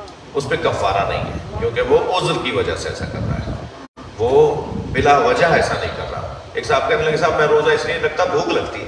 تو بھوک لگانے کے تو اللہ روزہ کو تم کرو بھوک لگتی ہے تو ایسا یہ والا عذر نہیں ہے. جی ایک سوال. جی میری ریچ سے بات کر رہی ہوں. میرے 2 سوال ہیں. پہلا سوال یہ ہے کہ ہم لوگ جو بڑی عمر میں 50+، ہم نے اپنے بچپن میں صحیح قرآن نہیں سیکھا. اب کوشش کی ہے لیکن 20 to 30% ہماری ابھی بھی غلطیاں ہوتی ہیں گرامر. تو اس حالت میں جب ہم قرآن کی تلاوت کرتے ہیں رمضان میں یا عام دنوں میں، تو وہ صحیح ہے یا نہیں؟ اور دوسرا سوال میرا یہ ہے کہ پاکستان میں آج کل بہت سفارشیں چل رہی ہیں ہر سطح پہ، چاہے وہ ڈاکٹرس ہوں، انجینئرس ہوں، ان میں رشوتیں بھی ہیں، سورس بھی ہے. اچھے بچے جو میرٹ پہ ہیں ان کے پاس سورس نہیں ہے تو وہ نہیں کر پا رہے. تو اگر ہمارے بچے اگر سورس پہ یا کسی اور طریقے سے جاب کرتے ہیں تو وہ پیسہ صحیح ہے یا نہیں؟ یہ 2 سوال. پہلا سوال تو یہ کہ قرآن پڑھنا نہیں آتا مگر پڑھنے کی کوشش کرتے ہیں، تو خوف یہ ہے کہ کہیں غلطی نہ ہو اور غلطی ہو جاتی ہے. تو غلطی اگر ہو رہی ہو اصلاح کے عمل کے ساتھ، اصلاح کے سفر کے ساتھ، سیکھنے کے ساتھ غلطی ہو رہی ہو تو اللہ معاف کرنے والا ہے. لیکن ہم سیکھنا بھی نہیں چاہتے اور غلطی بھی کرنا چاہتے ہیں، تو ان دونوں صورتوں میں اللہ کے کلام کو غلط پڑھنے کا گناہ ہے. سیکھتے سیکھتے اگر غلطیاں ہو رہی ہیں تو اللہ کریم ہے، اللہ معاف کرے گا، کیونکہ جذبہ اور نیت سیکھنے کا ہے. تو ہمیں قرآن عربی میں ہی پڑھنا ہے چاہے سیکھنے کے عمل کے درمیان غلطی ہو رہی ہو. دوسرا سوال جو آپ کا تھا اس سے تھوڑا سا تعلق سیاسی مسائل کا ہو جاتا ہے، جس کی طرف میں اشارہ نہیں کروں گا. حل اگرچہ وہی ہے جس کی طرف میں اشارہ نہیں کروں گا. جب تک آپ میرٹ کی بنیاد پر مملکت اور حکومتوں کو منظم نہیں ہونے دیں گے، نہیں کریں گے، اس وقت تک یہ درد باقی رہے گا، جس کو میں چھوڑ رہا ہوں کہ اس کے اوپر بات ہی نہیں کرتے، کیونکہ پھر اس کا رخ کسی اور طرف چلا جائے گا. لیکن اگر ہم رشوت دے کر یا سفارش کروا کر اپنی نااہلی کو اہلیت میں تبدیل کروا رہے ہو تو یہ حرام کام ہے. اور اس نوکری سے حاصل شدہ رقم، تنخواہ، مراعات، سہولتیں، وہ سب حرام ہیں. لیکن ہم اہل ہیں، ہم قابل ہیں، ہم میرٹ پر ہیں، مگر میرٹ کا قتل ہو رہا ہے. میرا بچہ، میرا بھائی، میرا عزیز قابل ہے، اس نے ہر اعتبار سے، لیکن کیونکہ سفارش نہیں تھی، لیکن صرف اس بات پہ آ کر رک گیا کہ پیسہ نہیں تھا، اور اس کے لیے ہم نے سفارش کروائی اور پیسے کا استعمال کیا، تو لینے والا پیسہ حرام کھا رہا ہے، ہمارا دینا حرام نہیں ہے. جو اس کام کے لیے پیسہ لے رہا ہو وہ پیسہ اس کا لینا حرام ہے، مگر ہمارا دینا حرام نہیں ہے، کیونکہ ہم اپنا حق لے رہے ہیں. ہمارا حق تھا جو پیسے لے کے دیا جا رہا ہے، نہیں ہمارا حق نہیں تھا اور ہم پیسہ دے کے لے رہے ہیں، تو ہمارا دینا بھی حرام، ان کا لینا بھی حرام. لیکن ہمارا حق تھا اور ہم پیسہ دے کر وہ لے رہے ہیں تو لینے والے کے لیے حرام ہے، ہمیں دینا حرام نہیں ہے. آپ فرمائیں. جی کیونکہ بہت جی السلام علیکم. تاخیر ہو رہی ہے، ویسے آج میں بہت دیر ہو گئی ہے، اگر کل پر لے جائے بہت ضروری نہیں، کل تک کوئی گناہ تو نہیں جائے گا. السلام علیکم. جی السلام. کاشف نقوی نام ہے. بسم اللہ. ایک سوال ہے کہ ہم جیسے قرآن کا وہی سوال ہوا تھا، اس میں ہمارے زوات جو ہیں اور دعات پڑھا جاتا ہے عربی زبان میں. اب نارملی ہم مسجدوں میں جاتے ہیں، نماز پڑھ رہے ہوتے ہیں، اکثر ابھی بھی میں نے بہت جگہ دیکھا کہ وہ زوالین پڑھ رہے ہوتے ہیں جبکہ وہ دوالین ہیں. تو ہم نے بچپن سے زوالین پڑھا. اب ہم ایران گئے، عراق گئے، وہاں پہ دوالین سنا ہم نے. تو ہم نے بچپن سے نمازیں پڑھی، تو ان کا کیا ہوگا جب ہم پڑھا ہی غلط، تو اس کے سلسلے میں ہمیں کیا ہونا چاہیے؟ جی شکریہ. پہلے تو میں آپ کو واضح کروں کہ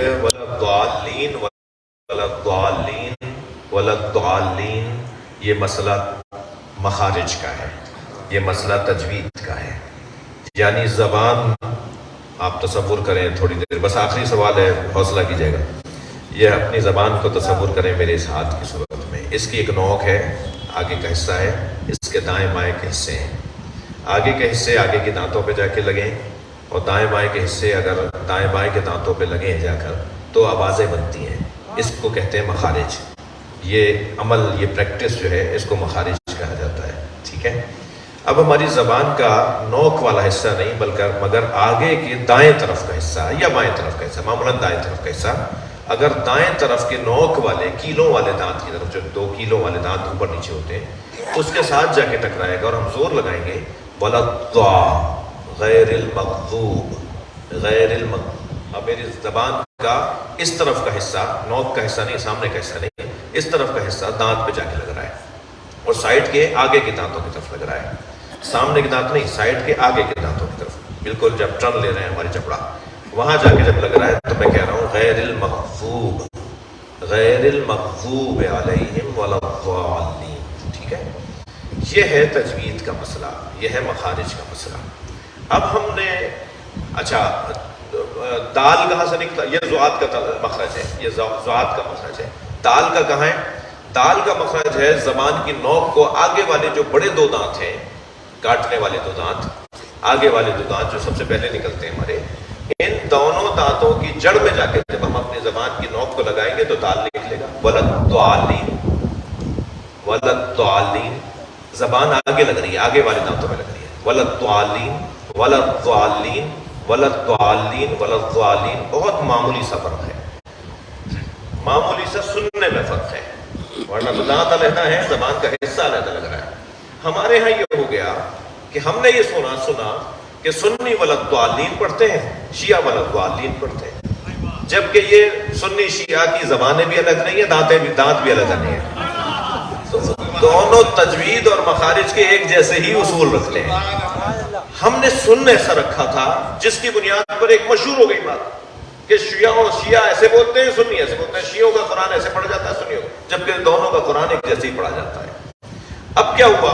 جو ہمارے بزرگوں کا آپ نے اشارہ دیا کہ ہم ایسا سنتے تھے، نہیں، ہمارے بزرگوں کی کوئی غلطی نہیں تھی. ہمارے بزرگ ایسے ہی پڑھتے تھے جیسے قاعدہ ہے، جیسے قانون ہے، جیسے مخارج ہیں، ایسے ہی پڑھتے تھے ہمارے بڑے بھی. مگر ہم نے ایسے مشہور ہو جانے کی وجہ سے ہمارا کان وہی سنتا تھا جو ہم نے سنا تھا، جو ہم نے سمجھا تھا. ہم سمجھتے ہیں یہ وَلَضَّالِّينَ نہیں، وَلَضَّالِّينَ کہہ رہے ہیں، جی دال نہیں زوات کہہ رہے ہیں، جبکہ وہ بھی زوات کہہ رہے ہیں، ہم بھی زوات کہہ رہے ہیں. دال نہ وہ بولتے ہیں، نہ دال ہم بولتے ہیں. ٹھیک ہے. ہاں ممکن ہے عرب لہجوں میں، ممکن ہے فارسی اور ہم ہندوستانی اور پاکستانی لہجوں کے اندر ممکن ہے لہجے کا مسئلہ آ رہا ہو، ورنہ مخارج دونوں کے ایک جیسے ہیں.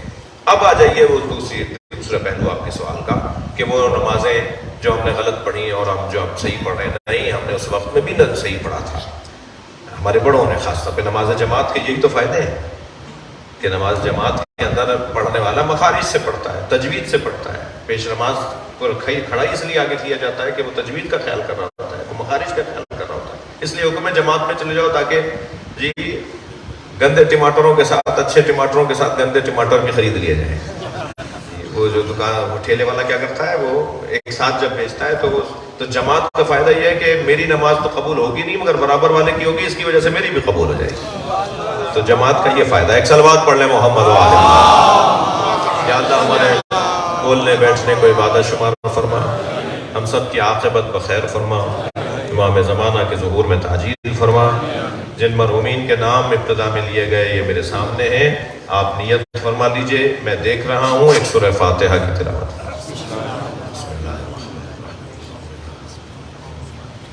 الرحمن الرحیم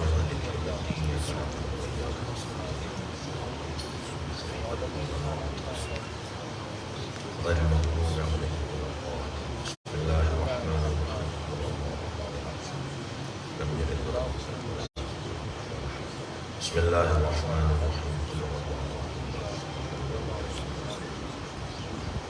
اللہم صلی علی محمد وعلی محمد. مغفرت کے لیے، دعاؤں کی قبولیت کے لیے بلندتر صلوات.